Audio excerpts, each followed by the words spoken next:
The day we have Stone Cold boss theme from Five Nights at Freddy's World, the soundtrack. Once again, everybody, this is a Basterd's LFA, a layman-friendly analysis. I am a professionally trained musician, I'm a composer, and I aim here to explain things in a way that you don't have to be a professionally trained musician to understand what is happening. Thank you, Kyla, for the sub! I appreciate it, man. Enjoy your new fan status as an It's Bastard. Hell yeah, dude. Where was I? Yes. Yeah, this is recorded live on stream. So there's going to be a lot of pausing. Because I'm going to be picking things as I go. Don't forget to subscribe to the channel. Don't forget to follow the channel. Well, subscribe to the channel, like the video, share the video if you're watching this on YouTube. Thank you for the subscriber. Thank you for the subs. I really appreciate it. I really, really do. Enjoy your status and enjoy your new animated emotes. But yeah, let's get started here. Let's go. I forgot to. Okay, we're 5 seconds in, and this one already reminds me of Uprising by Muse. This track already reminds me of that same thing. We are in a very, very cool way. Getting our money's worth, or maybe people, they have Prime sub. Hell yeah, dude, I really appreciate it. Thank you so much. Thank you. So, this is one of the things that makes modern music really cool. Because this track is in 6/8. But that's an ugly 6. Which 6/8, again, this is a time signature. The upper number is the number of notes. The lower number represents which notes. Again, whole notes is 1, half notes 2, quarter notes 4, eighth notes 8, so on and so forth. It's very simple in English. I love that it's so simple in English. So 6/8 usually for a good chunk of music history was done for waltz, for the dancing of the waltz. Boom, bum, bum, boom, bum, bum, boom, bum, bum, boom, bum, bum. That kind of thing. Because it has, measure-wise, you have 6 beats to play with. It's fairly nice and long and everything. Very nice and elongated, and it has that very lovely, elegant sound of it and everything. And when we brought in drum kits in the newer ages, they decided, you know what? What if we do something fun with the drums? And we start treating this 6/8 like a 2/4 with triplets. Again, time signatures are not that set in stone. These are just common practices. One thing about music, there is very rarely such a thing as right or wrong. There's common practices, and the common practices are common because they work. That's why most of the things you will see, most of the rules about harmony, of the rules about orchestration, of the rules about scales and all this stuff, it's not because they were subjectively determined to be this way. It's because this is how they work. And this is how they work best. Because yes, a 6/8, it's a 6/8 measure. You could do 6 measures of 1/8. You could literally do that. But that's not very easy to follow. The whole point of a time signature is for notation. And the whole point of notation is so that you can read. That's the whole point, so that you can read, so that you can keep up with the track in as best way as possible. So, if you're gonna have something like 6/8, and this is why knowing which types of music follow best with whatever you have goes with this. So I'm considering this either a 6/8 or a 12/8. Considering the type of beat that we have is probably a 12/8 or a 4/4 going in triplets. Triplets being the practice of you have, say, 2 eighth notes, and you decide, you know what? I don't want 2 eighth notes played in this time. I want 3. So you make what is called a triplet by literally just adding a little 3 over there, and that's it. 3 notes played in the same place as 2. Relatively speaking, they can sound the exact same as half a measure of 6/8. These are all relative, and the whole point of the notation is to be able to read or write it more conveniently. So this is not that, oh, 6/8 you can only do waltz in, it's just that most of the 6/8 that I've seen is for things such as the waltz, or more dance-like things. So now we have this beat, so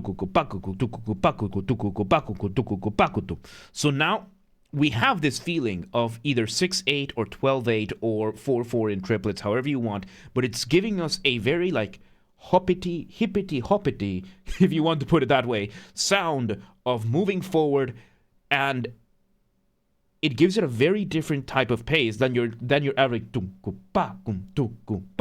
So it gives it a very, very different vibe while still keeping that sense of forwardness. It gives it a very strong sense of pace, because now things feel like they're going. It's a very, very busy drum line to have to continue.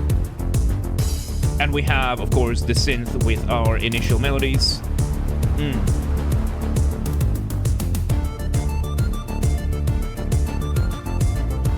Nice. Okay, so we have the initial synth as well, doing a good old bass line. We have some extra synths doing a couple of stingers here and there. And we have now this synth going up and down. I tell you, if this track is not inspired by Uprising by Muse, I would be extremely, extremely surprised. I'm not going to play it right now because of copyright, but I would not be surprised if this track was inspired by Uprising by Muse, because it follows so many of the fundamental aspects of it, and I'm not saying it's a bad thing, because it's a really good song. Let's continue.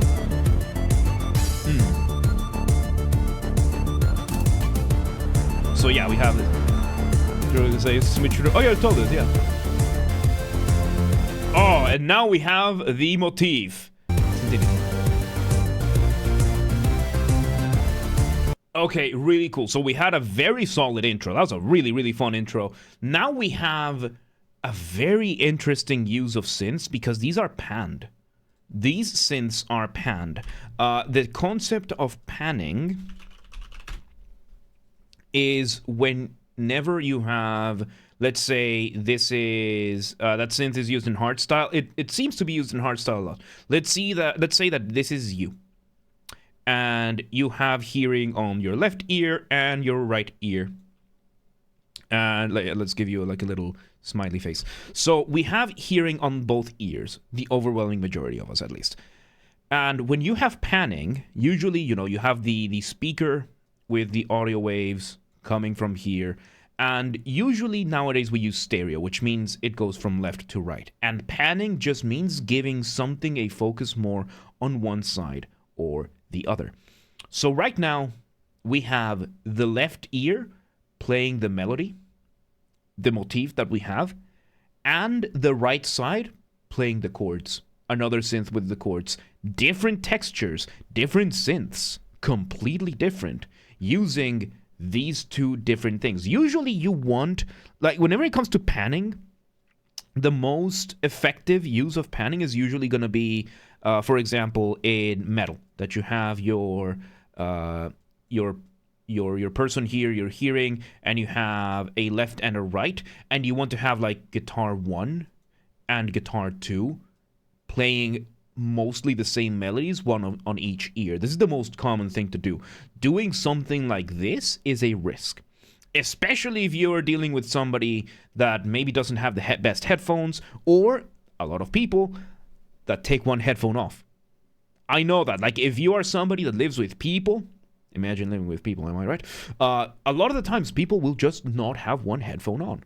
So for a stereo track to do that, that means they're either missing out on the melody or they're missing out on the chords being played. It's a thing. I don't know it now. So it's a very risky thing to do. It's pretty cool though. It sounds pretty cool with both of these doing the thing, but it's risky for different reasons. Let's continue. I really like the chords though. Very 80s. It sounds so 80s in that sense. Ooh. Okay. we come to the next part. Back to you. We're now doing a variation of the intro with another synth going up higher, a little bit more present. It was there the first time around, and now it's doing what I like to call a flying melody. This is not an official term. This is just my personal term. You have a very busy drum in this. You have a very busy bass line. The synth, just, you know, the one that was doing the melody just retired, and now you have this other synth kind of just flying on top of everything. Flying on top of the landscape. Really, really good stuff. This being a boss fight theme sounds fun. Like, this is a fun track. Doesn't sound too epic, but it sounds cool. And that is one of the two factors that you want for a boss fight. You want to have you want an epic, cool boss fight theme. This doesn't sound too epic, but it sounds cool. It sounds really fun. So it checks one of the boxes, and checking one of the boxes is more than enough for these kind of things.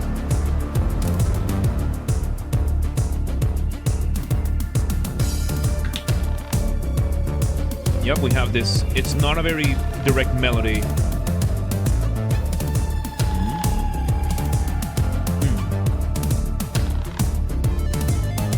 And back to this. Oh, nice.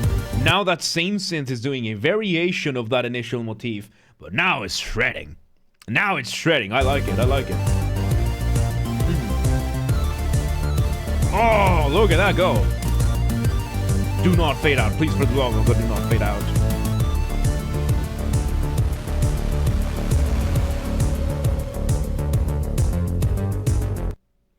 Okay, so it cuts off probably to loop back. It does not fade out. It cuts off. It cut off on the upbeat, which means this thing just loops. It's made. There are many ways you can loop a track in a game engine. Way number one is you have your audio file, and let's say you have your audio file over here, and what you do is that you tell the software, hey, this is the start of the file, this is the start of the loop, this is the end of the loop, and the software then is going to use computational power to just take you all the way back whenever the track reaches this spot. This is method number one. Method number two is to, basically, it's almost the same thing, but you just say, hey, this is the start of the loop, plays all the way to the end, and it loops back. Start of the loop, so track ends, and if we're still in the same stage, it just loops back. Method number three, just repeat. You just click the repeat button. Hey, just play the track from the start. As soon as it ends, play it from the start.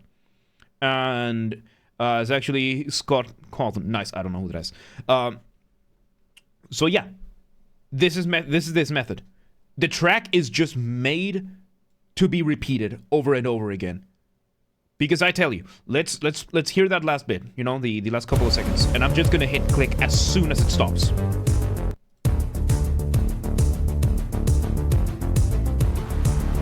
You can barely hear it. You can barely hear that I stopped the track. So yeah, you can, I don't want to turn on loop video. I don't even know where that is. I don't even know where that is, but there you go, right?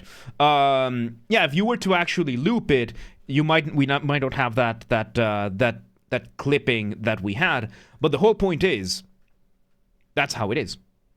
That's how it works, and that's the method.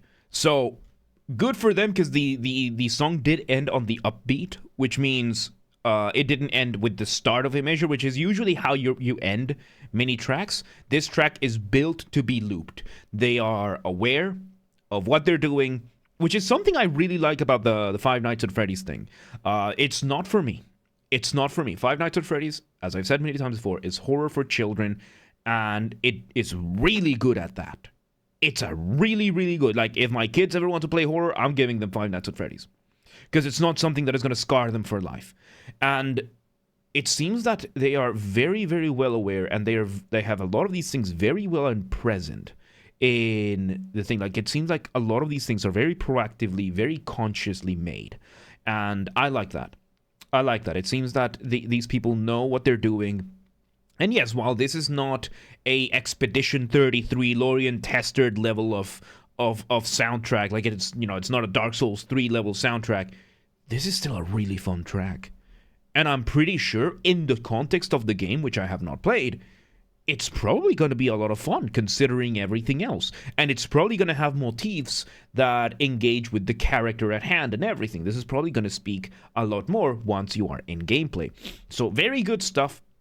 Very good stuff. There you have it. That was Stone Cold Boss theme from the Five Nights at Freddy's World soundtrack. Once again, everybody, this is a Basterd's LFA, a layman-friendly analysis. I'm a professionally trained musician. I hope I explained things in a way that you don't need to be a professionally trained musician to understand what is happening musically. If you like this and you're watching on the YouTube after, you know, in the video, make sure you're subscribed to the channel. We just passed 500 subscribers at the time of this recording, so thank you so much for that. Share the video, like the video, join the Discord, follow the Twitch channel, and if you want to request a song, just leave a comment.